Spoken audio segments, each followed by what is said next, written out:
My name is Albert. I'm an independent media person focusing on international relations, and I've been a big fan of both of you thoughts, writings, and videos. Well, in China, people recognize the world shifting from unipolar to multipolar. So many people believe that EU could become one independent pole, yet Europe doesn't seem to share that ambition. For example, the US pushed the EU to de-risk supply chains from China despite Europe's limited manufacturing capacity. And now China is the bad person just because China is not sanctioning Russia like the EU or the US do. So, do you see potential for Europe to become a truly independent pole, and how should China engage with Europe today? Well, I just came back from Europe, from Berlin, last week. European EU officials are still pretty arrogant, to be honest. They want to say, please, China, get rid of Russia, and then we open up whatever trade relation. I said, my goodness, you have to wake up. You don't have independence. You don't have autonomy. I said, China like a bullet train. We don't wait for you to wake up. So we are deeply disappointed with EU. It does not have its real foreign policy, security policy.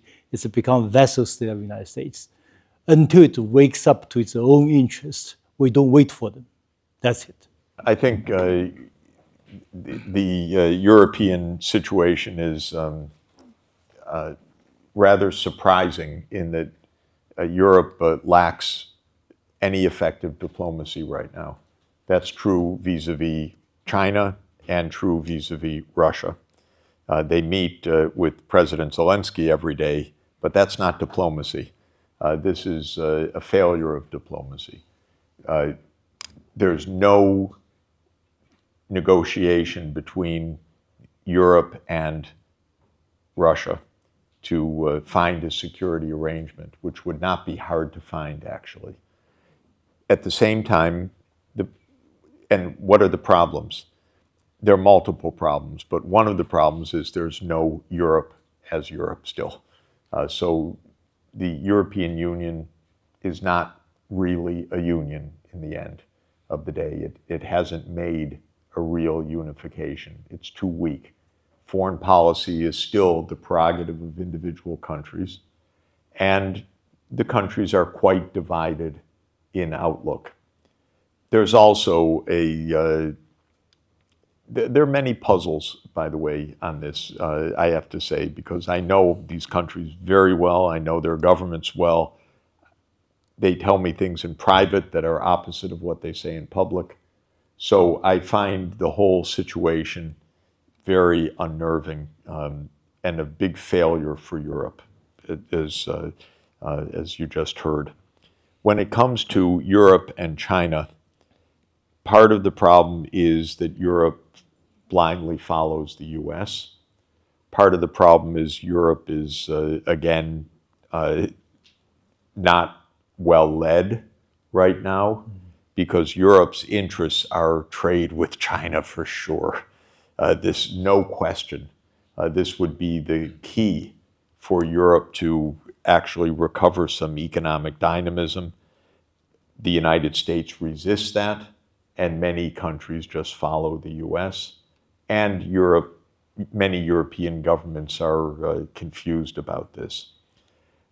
What I believe, one of the things I hope could be the case is that actually some of the other independent actors in this drama in Eurasia could help to bring Europe and China effectively closer together. And I'll give you one little example. I was in Central Asia last week and meeting with especially the government of Uzbekistan. They have the concept of the 5 Central Asian countries, which is Turkmenistan, Uzbekistan, Kazakhstan, Tajikistan, and Kyrgyzstan, forming a middle corridor that connects China and Europe, because this is the old Belt Silk Road, and they want to form a transport and digital and environmental corridor, which makes a lot of sense. So I advise them, of course, ask China to participate in the Belt and Road Initiative, ask Europe to participate in their global gateway, and say to both sides, we'd like the two of you to work together on this common effort. In other words, Central Asia could be kind of a little bit of a magnet pulling Europe and China into a common practical effort because they're in between and they need both sides. I don't know whether this will work, but it's what I am going to try to promote. In other words, find practical ways for Europe and China to work together on the infrastructure, the modernization of Eurasia, the investment in green technology and so forth, and put aside the ideological claims and so forth, and try to get practical and very operational. So I'm not giving up on Europe in this, but Europe is not an effective partner with China right now because of their internal divisions, their ideology, their dependence on the United States, their fear factor, their arrogance. It's not working properly. I want to come back to your larger vision, to the larger vision of how you see it developing into 2100. Yeah. And roughly the vision is the United States will sort of fade to something like 4% of global power. It will, others will catch up. And so the US will be a power on the par with Nigeria, Brazil, Indonesia, and so on, countries that have roughly the same size. So I can sort of see, I mean, I would be very happy with that world, but I can see how US policymakers and the US public are horrified by that. Right now they have 20% of world economic power, roughly speaking, 50% of world military power, and they are rule makers. They have tremendous influence of how the world is structured. And in that 2100 world, yes, they would be safer from nuclear war, but they would also be quite heavily marginalized. So I can see more than just stupidity at work in resisting the vision that you outlined. And that brings me to the second point, which is that one has to look a little bit into the black box of the US and other countries and see what constituents are behind that. And here we have talked a lot about the big billionaires and the big finance companies and the banks and the corporations. And for them, of course, the US government is a fantastic instrument for exerting power, both nationally and internationally. The US government is more for sale than any other government in the world. It is very powerful. It's a big door opener. And so if I were one of the billionaires in the US, I would also be horrified by your vision and would say, my God, you are disabling this incredibly powerful instrument that can help us open markets, capture resources, shape the international financial system, pressure other countries into reducing our taxes and reducing regulations and so on and so forth. So again, I think that as an explanation, something more needs to be delivered to understand why the US government is acting the way it is acting. First of all, I've not made forecasts to 2100, but I am working quantitatively on trying to assess a world scene to 2050. So I'm trying to take a 25-year forward view. And in that 25-year view, I don't remember exactly the numbers, but the United States economic share measured at purchasing power parity comes to something like 11%. So it's not that it's down to nothing or down to just population parity.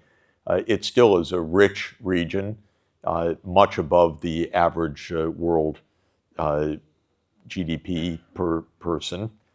But yes, not in any sense dominant.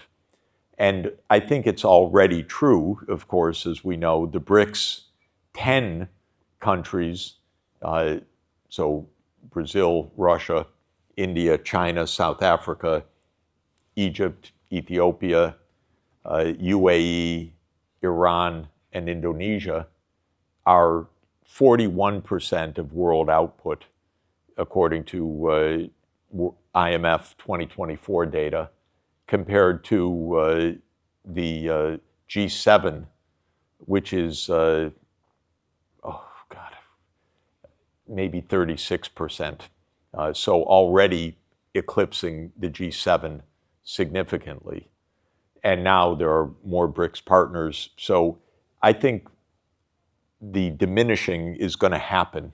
It may not be attractive, but it is going to happen. It's true that my vision is not really aimed at the satisfaction of Peter Thiel and Elon Musk. I don't know what their views are, but my view is, so what? I agree, but you're right in terms of analytical view of how the reaction would be. The world cannot be operated for the benefit of 20 centibillionaires who have this crazy net worth that means very, very little. As an economist, I look at not the shares, but at the levels, in the sense of will the US be well off in such a world? Will average Americans be well off? And the answer is, if we do the right things, life expectancy will be much higher, income per capita will be much higher, the benefits of AI will really reach a lot of the population. And the fact that other parts of the world are sharing in those benefits does not detract, in my opinion, from the benefits that American people would have in having high living standards. If you are an IR specialist, though, you view the world differently. You're not interested in the level of well-being, you're interested in the gap of power. And yes, the gap is much reduced. To my mind, that's good. To the mind of an American strategist, that's terrible. You're making another argument that to the mind of at least the rulers of the United States, it's absolutely bad, because not only will others catch up, but the exorbitant privileges of the United States will diminish. So that could be true, that it would mean less prerogatives for the US. But I have to say, the prerogatives for the US are not very impressive. The prerogatives are the right to have wars, the right to overthrow governments, the right to borrow debt up to very high limits and then find yourself in a mess. I don't really feel that the prerogatives of being an empire are such great benefit. So I would argue to the American people, that scenario is not bad for you. It's actually better than the one that we're on. It may keep you from getting blown up. It will be higher living standards for you on average than the alternative. And what are you really getting out of being an empire? To my mind, not very much. So that's the argument that I would make. But I take your point that this vision doesn't work for those who see power either for its own sake or for exorbitant advantages that are otherwise unavailable. And I think we need to take that into account. So I think you're right about that.